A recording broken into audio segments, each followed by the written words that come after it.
오늘도 주님의 끝없는 사랑을 더 알기를 예수 그리스도 이름으로 축원합니다. 하나님은 우리 대정 임마누엘 교회 올해에 3천 제자의 그릇 준비를 약속하셨습니다. 저는 하나님이 우리 교회 약속하신 그대로 그 말씀을 성취하실 것이라고 믿습니다. 그렇다면은 3천 제자 가운데 지금 먼저 부른 저와 여러분은 당연히 리더입니다. 우리 교회 그릇 준비는 먼저 부르신 저와 여러분이 이 리더로 준비되어지는 것이 하나님의 필연적인 계획이고 절대적인 응답입니다. 그래서 이 리더의 진짜 은혜와 믿음이 이번 한 해 동안 우리 온 교회에 준비되어지기를 예수 그리스도 이름으로 축원합니다. 오늘 우리 이사야서 56장 본문에 보면요, 파수꾼에 대한 이야기가 나옵니다. 파수꾼은요, 지키는 자입니다. 망대와 같은 경비탑이나 감시탑에서 그 성의 안전을 유지하고 또 적으로부터 침입을 막는 역할을 하는 사람이 파수꾼이에요. 그런데 오늘 본문에 나오는 파수꾼은요, 아주 무능합니다. 본문에 나오는 파수꾼이요, 눈을 감고 있는 맹인과 같아요. 그리고 그는 무지하고 그는 벙어리의 개라고 해요. 그래서 적이 들어오면요, 짖어야 하는데 짖지 않고요, 오히려 누워있고 잠자기를 좋아하는 탐욕이 가득한 상태라고 말하고 있어요. 파수꾼이 해야 할 역할을 전혀 감당하지 못하고 있는 상태입니다. 그럼 어떻게 될까요? 어느 순간 그 성은 적에게 모든 것을 빼앗기고 다 잃어버리게 되겠죠. 저와 여러분에게만 주신 능력이 있습니다. 그 능력으로 이제는 파수꾼의 무능함에서 벗어나서 실제 3천 제자를 준비하고 지키고 살리는 그 은혜가 정말로 우리의 개인의 인생과 가정 그리고 교회와 현장을 정말로 살리는 파수꾼 리더의 응답이 저와 여러분에게 시작되어지기를 예수 그리스도 이름으로 축원합니다. 그러면 어떤 능력으로 우리가요 지켜야 합니까? 저와 여러분의 실력이 아니에요. 돈으로 지키는 게 아닙니다. 돈은요, 세상에 더 많아요. 그리고 돈은요, 가질수록 부족하게 느껴지는 게 돈이에요. 돈으로 저와 여러분이 인생을 지키고 교회를 지키고 우리 후대를 지키는 게 아닙니다. 그렇다면 저와 여러분의 실력이겠습니까? 지식과 기술도 아니에요. 시간이 지날수록요, 변화하는 게 지식이고 발전하는 게 기술이에요. 그래서 시대가 지금 변하고 있잖아요. 그럼 지금 우리가 생각할 때 중요한 지식과 기술이요, 어느 순간에는요 쓸모없어지는 시간표도 오거든요. 근데 그 가운데 변화하지 않는 게 있어요. 그것으로 저와 여러분이 실제 우리의 현장을 파수하고 지켜야 됩니다. 그게 바로 복음이에요. 복음. 8월 한 달 정말로 우리 대정임마누엘 온 교회가 오직의 말씀으로 가득한 은혜가 있기를 예수 그리스도 이름으로 축원합니다. 그래서 복음의 파수꾼이 되어지는 거예요. 저와 여러분이 어떻게 저와 여러분의 인생을 지키겠어요? 어떻게 우리 가정을 지키고 후대를 지키고 교회와 현장을 지키겠어요? 하나님은요, 복음으로 우리의 현장을 지키기를 말씀하시는 거예요. 왜 그러냐? 성경에만 분명히 말하고 있는 문제가 있거든요. 그게 바로 영적인 문제입니다. 세상은요, 다른 문제를 계속 말해요. 사람들은요, 다른 게 문제라고 계속 말해요. 그래서 저와 여러분도 착각합니다. 그 문제가 내 인생의 문제구나. 그런데 성경은요, 그 성경에만 말하고 있는 그 문제에 대한 답을 우리가 알 때에 사실 응답은 그때부터 시작되어지거든요. 근데 계속 우리의 진단이요, 세상의 진단, 사람의 진단, 이걸로 계속 진단하니까요, 해결이 틀리게 나오는 거예요. 해결책이요, 틀리게 나오고 해결이 안 되는 겁니다. 진짜 영적인 문제가 뭡니까? 다른 문제 아니잖아요. 영적인 문제는 내 영혼이 죽은 문제예요. 저와 여러분은요, 아무리 안 믿어도요, 창세기 1장 27절에 하나님의 형상대로 창조된 영적인 존재라는 거예요. 그 말은요, 하나님과 함께 할 때요, 아무 문제가 없는 존재라는 겁니다. 물고기가 물에 살고 나무가 땅속에 뿌리를 내릴 때 열매를 맺는 것은 당연한 거 아니에요? 이것처럼요. 생명의 원리가 저와 여러분에게 있다니까요. 눈에 보이지 않지만 실제하는 상태, 하나님의 형상은 하나님과 함께 할 때 그 생명으로만 모든 것을 정복하고 다스리게 되는 거예요. 한번 생각해 보세요. 물고기가 물을 떠났어요. 살겠습니까? 물고기가 물을 떠난 상태, 나무가 완전히 뿌리 뽑힌 상태, 그 죽음의 상태가 창세기 3장 원죄로 인해 아담 이후에 일어나는 모든 사람에게 온 근본 문제라니까요. 그러니까 그 죄의 결과로요, 저와 여러분이요, 죽어버렸어요. 더 이상 하나님을 알지도 못하고 하나님을 찾을 수도 없고 도대체 어디서 문제가 오고 어디로 가는지도 알지 못한다니까요. 그러니까 세상에서요, 복음을요, 미련하게 보는 거, 그 이상한 일이 아니라 당연한 거예요. 모든 사람이 죄를 범하였음에 하나님의 영광에 이르지 못하더니, 세상에서요, 하나님이 없다라고 생각하고 복음이 미련하게 말하는 게 이상한 일이 아니라 당연한 일이라니까요. 그런데 우리는 왜 그 당연한 것에 속습니까? 하나님의 형상인데 그 생명이 없는 상태, 그때부터 우리의 인생에는요, 영적인 죽음뿐만 아니라 육신의 죽음이 들어오기 시작한 거예요. 그 죽음의 두려움은 지옥 배경에서 온 거예요. 그렇기 때문에 하나님 떠난 인생에 처음 느낀 감정이 뭐냐? 그게 바로 두려움입니다. 두려움. 이해할 수 없죠. 설명 안 되는 두려움이요, 태어날 때부터 인생에 있는 거예요. 무슨 일이 있어서 두려운 게 아닙니다.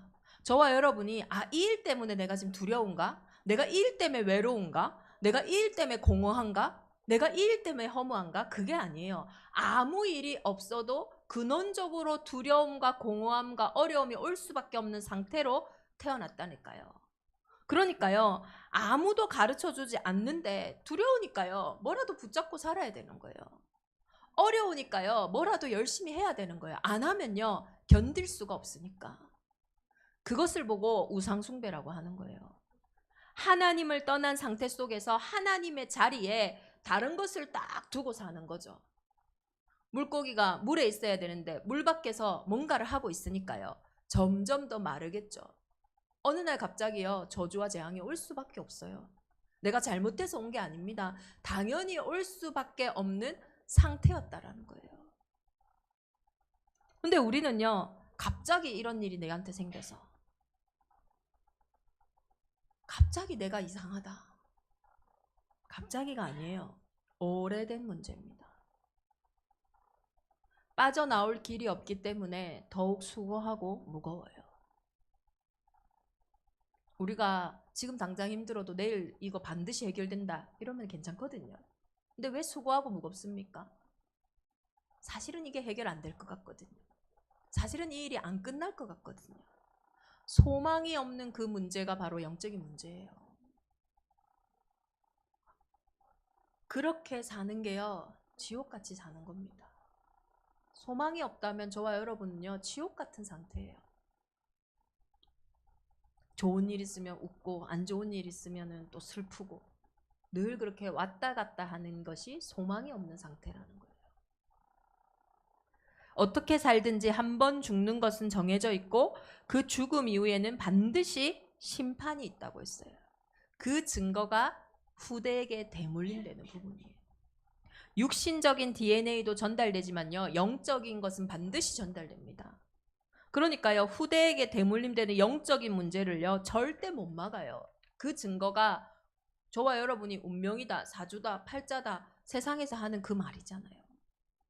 영적인 문제는요, 절대로 인간이 해결할 수 없어요. 왜 그럴까요? 죄를 짓는 자는 마귀에게 속한다 했는데 이 마귀는요, 처음부터 살인한 자예요.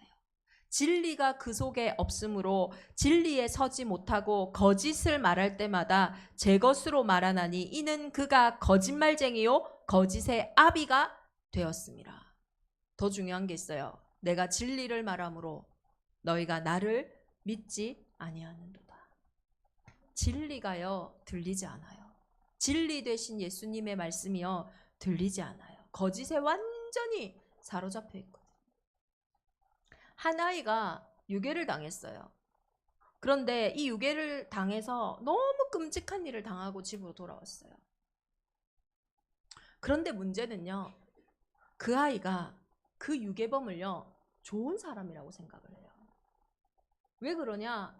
아무도 자기의 말을 들어주지 않는데 그 사람은요, 자기 말을 들어주고 자기를 이해하는 것처럼 느껴지거든요.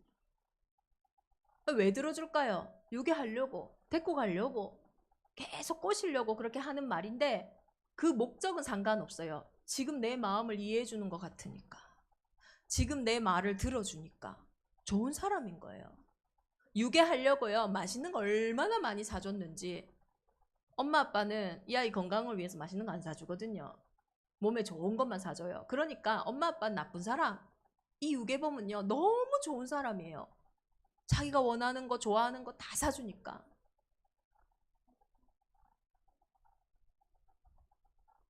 그리고 늘 자기를 보면 칭찬하는 거예요. 유괴하려고 뭔 말을 못 하겠어요. 너 진짜 예쁘다. 너 정말 착하다. 너 같은 사람은 없다. 어디 가서도 그런 칭찬을 들은 적이 없어요. 영적인 문제로 드러난 결과는요, 사람들이 칭찬할 만한 일들이 아니거든요. 그러니요, 늘 자기는 외면당하고 늘 사람 말만 듣다가 그 사람은 막 칭찬해. 어떻겠어요? 그 생각이 안 바뀌는 거예요. 언제라도 유괴범이 와서 유괴를 하려면 유괴 당할 수밖에 없는 상태로 계속 있는 거예요. 왜? 그 유괴범은 내 마음을 알아주니까. 그 유괴범은 나에게 좋은 것만 사주니까.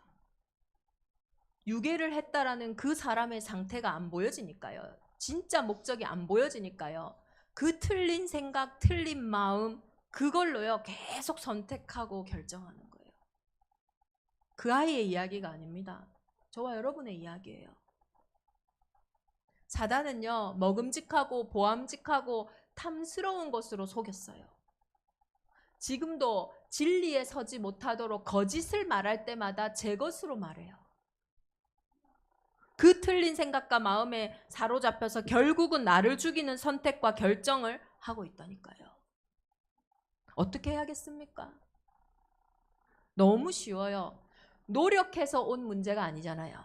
저와 여러분이 그 문제를 당하기 위해서 노력한 문제가 아니에요. 어느 순간 내 인생에 들어온 문제인 것처럼 어느 순간 하나님은 내 인생에서 은혜로 그 문제가 사라지는 거를요, 보게 된다니까요. 그게 바로 믿음이에요. 어제요, 대구에서 이제 돌아오는데 이렇게 착륙을 이제 하더라고요. 그래서 다 도착했구나 하는데 갑자기 다시 또 올라가요.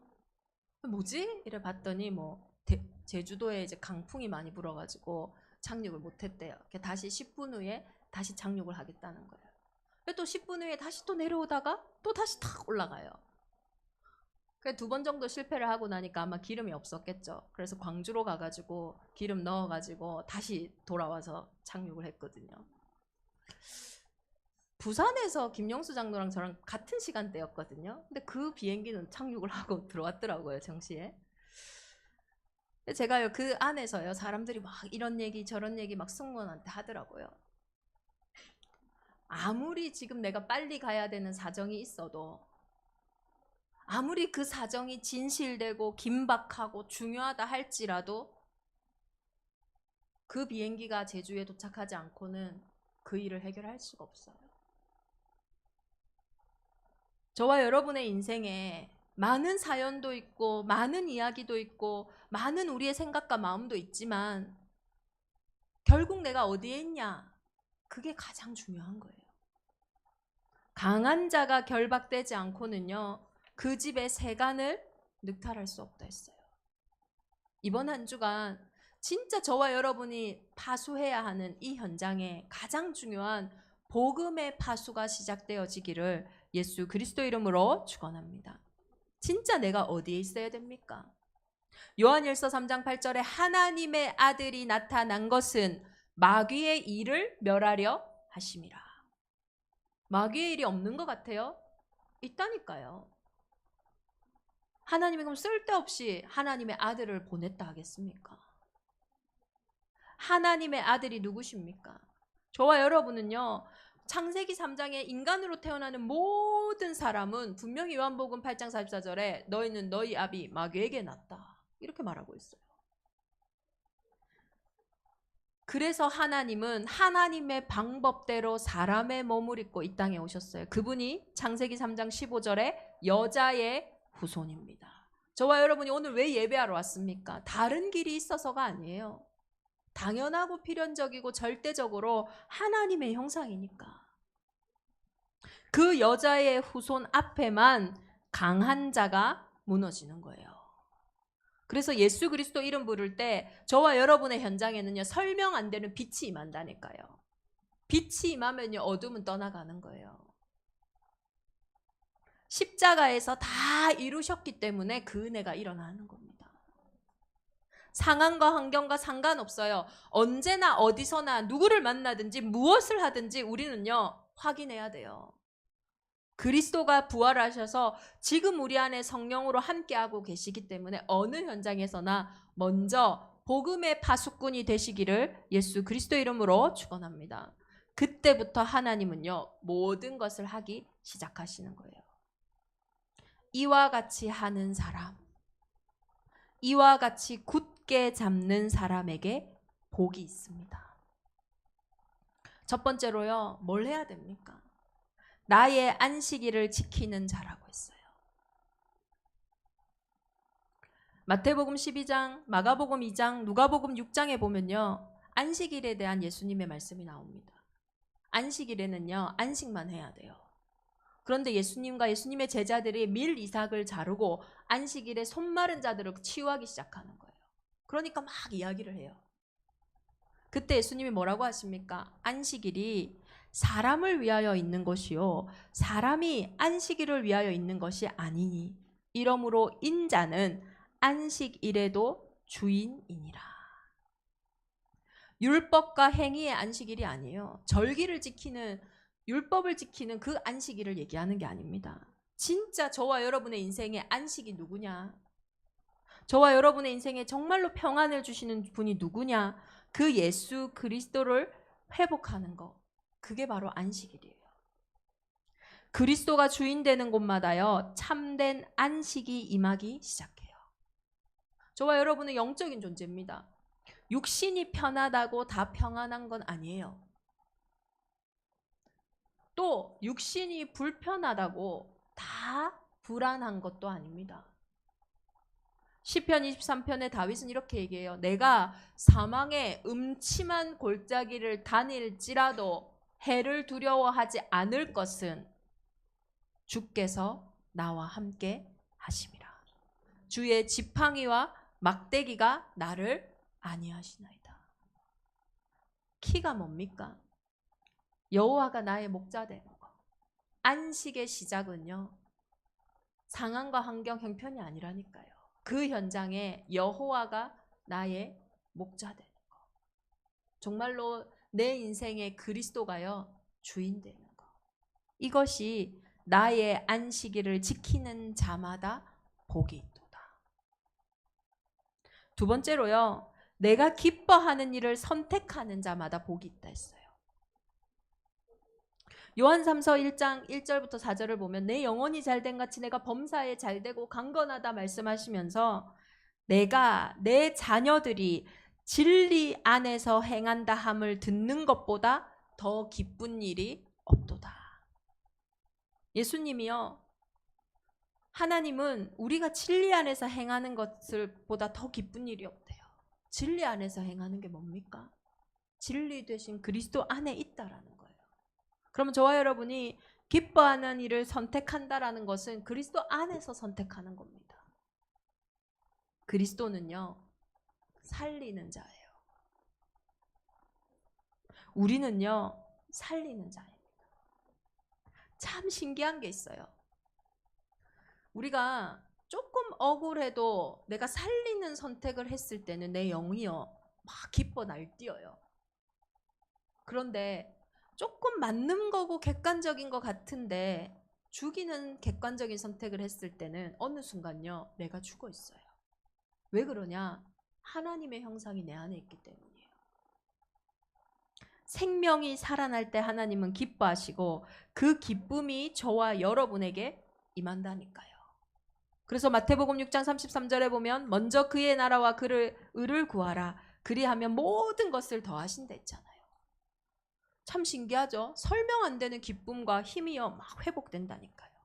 그게 저와 여러분이 킹십, 왕권을 가지고 있다라는 증거예요.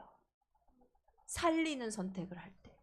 조금 내가 손해보는 것 같을지라도, 조금 내가 다른 사람에게 오해받는 것 같을지라도 그리스도 예수 안에서 선한데 지혜롭고 악한데 미련한 그 결정이 저와 여러분의 인생에요 설명하지 못할 응답으로요 회복되어진다니까요. 내가 기뻐하는 일을 선택하는 자, 그 사람에게 복이 있다 하셨어요. 세 번째입니다. 나의 언약을 굳게 잡는 자. 오늘 본문에서 이 언약을 주셨어요. 이방인들은 내가 하나님께 버려졌다라고 얘기하지 말라. 고자들도 나는 마른 나무라고 말하지 말라. 성경에서 제일 구원받지 못할 사람들이 누구냐? 이방인. 이스라엘을 위한 사람들이니까. 이 문제는 절대 하나님에게 응답받을 수 없어. 이건 절대 해결 안 될 거와 같다라고 생각하는 게요 이방인이라니까요. 또 두 번째로요, 성경에서 가장 복이 없는 사람이 누구냐? 자녀가 없는 사람들이에요. 그러니까 이 고자들은요 가장 복이 없는 사람들이에요. 그런데 하나님이 그 이방인과 고자들에게 뭐라고 말씀하시냐면요, 너희들에게 내가 영원한 이름을 주어 끊어지지 아니하게 할 거다. 무슨 말입니까? 하나님의 언약을 굳게 잡는 자에게는 절대 불가능이 절대 가능케 된다라는 거예요. 하나님은 저와 여러분을 언약 성취의 증인으로 부르셨어요. 지금 문제와 어려움은 기억하셔야 돼요. 증거 수집의 과정입니다. 어떤 증거요? 오직 예수가 그리스도 되시고 그 그리스도가 인생의 모든 문제 해결자 되시며 그분이 지금 나와 항상 함께 하신다라는 그 일의 증거 수집 과정이에요. 저와 여러분이 망하는 일이 아니라니까요. 저와 여러분이 불행하라고 주신 일이 아니라니까요. 슬퍼하라고 주신 일이 아닙니다. 복음으로 나를 지키고 복음으로 현장을 살리는 증거를 회복하는 시간이라니까요. 그래서 속지 말고요. 한번 계속 집중하며 기도해 보세요. 하나님은 안식일을 지키는 자마다, 내가 기뻐하는 일을 선택하는 자마다, 나의 언약을 굳게 잡는 이와 같이 하는 사람, 이와 같이 굳게 잡는 사람에게 복이 있다 하셨습니다. 그래서 우리 대정인만회 온 교회가 이번 한 주간 저와 여러분은 1000년 전도 운동을 함께 할 증인으로 하나님 부르셨잖아요. 리더잖아요. 그 하나님의 계획에 의지하여 기도하시는 거예요.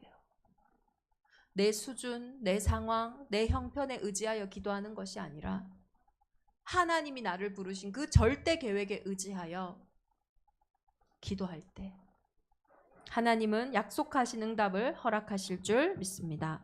결론적으로 내 집은 만민이 기도하는 집이라고 오늘 말하고 있어요.